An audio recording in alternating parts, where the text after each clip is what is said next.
ஒரு ஒரு அரசியல் தலைவருக்கு மிக முக்கியமான ஒரு விஷயம் என்ன அப்படின்னா, மாற்று கட்சிகளை சார்ந்த மாற்று சித்தாந்தம் கொண்ட மற்ற தலைவர்கள் கூட பாராட்டுற வகையில் அவங்களுடைய செயல்பாடுகளை ஏற்கத்தக்க வகையில் செயலாற்றுபவர் திரு வேல்முருகன் அவர்கள்.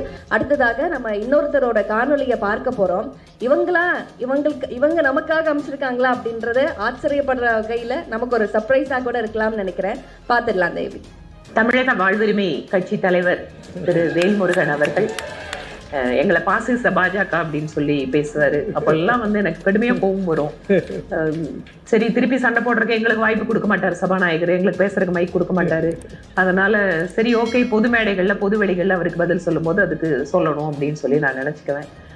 ஆனாலும் ஒரு சாதாரண எளிய குடும்பத்திலிருந்து இன்றைக்கு ஒரு தனியான ஒரு கட்சியை நடத்தி, அதுவும் அதுல எலெக்ஷன்ல ஜெயிச்சு பேரவைக்குள்ள வருவது அப்படிங்கிறதே தமிழக அரசியல் சூழலில் ஒரு கடினமான காரியம். அதில் அவர் வெற்றி பெற்றிருக்கிறார். அவருக்கு என்னுடைய மனம் நிறைந்த வாழ்த்துக்கள். திரு வேல்முருகன் அவர்களிடம் கேட்கணும் அப்படின்னா, குறைச்சலான நிமிஷத்துல அவ்வளவு வேகமாக வார்த்தைகளை பயன்படுத்துவார். அதாவது சாதாரண எக்ஸ்பிரஸ் இல்லை, அது சூப்பர் ஃபாஸ்ட் எக்ஸ்பிரஸ். ஒரு நிமிஷத்துல அவ்வளவு வார்த்தைகளை பேசுறாரு. அப்பெல்லாம் நான் நினைச்சிருக்காரு, என்ன சாப்பிட்டுட்டு இவர் பேசுறாரு அப்படின்னு சொல்லி கேட்கணும்னு நினைச்சிருக்கேன். சட்டப்பேரவையில அவருக்கு ஒரு நீண்ட கால அனுபவம் இருக்கின்ற ஒரு காரணத்தாலும் அவர் ரொம்ப சின்சியரா சட்டப்பேரவை அட்டன் பண்ணக்கூடிய ஒரு எம்எல்ஏ அப்படிங்கிற முறையிலேயும் அவருடைய செயல்பாடுகளை நான் ஒரு சட்டமன்ற உறுப்பினர் என்கின்ற வகையில் அவருடைய பணி என்பது சிறப்பான பணி.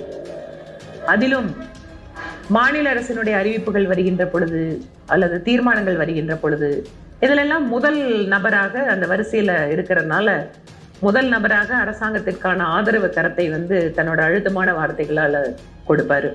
ஆனா நிறைய நேரம் ஆளும் கட்சிக்கு அவரே கேள்விகளை கொடுப்பதும் ஒரு தர்ம சங்கடத்துக்குள்ளாக்குறதையும் நடக்கும். ஆனா எல்லாவற்றையும் தாண்டி ஒரு புதிய மசோதாக்கள் கொண்டு வரும்போதோ அல்லது தன்னுடைய கருத்துக்களை ஒரு விட்டு கொடுக்காமல் எங்களுக்கு எதிரான கருத்துக்களா இருந்தாலும் கூட அதை பேசுகின்ற விதம், சட்டமன்ற நடவடிக்கைகளில் அவர் பங்கு பெறுகின்ற விதத்துக்கெல்லாம் அவருக்கு ஒரு பாராட்டுக்களை தெரிவிக்க வேண்டிய ஒரு நிச்சயமா தெரிவிக்கணும்.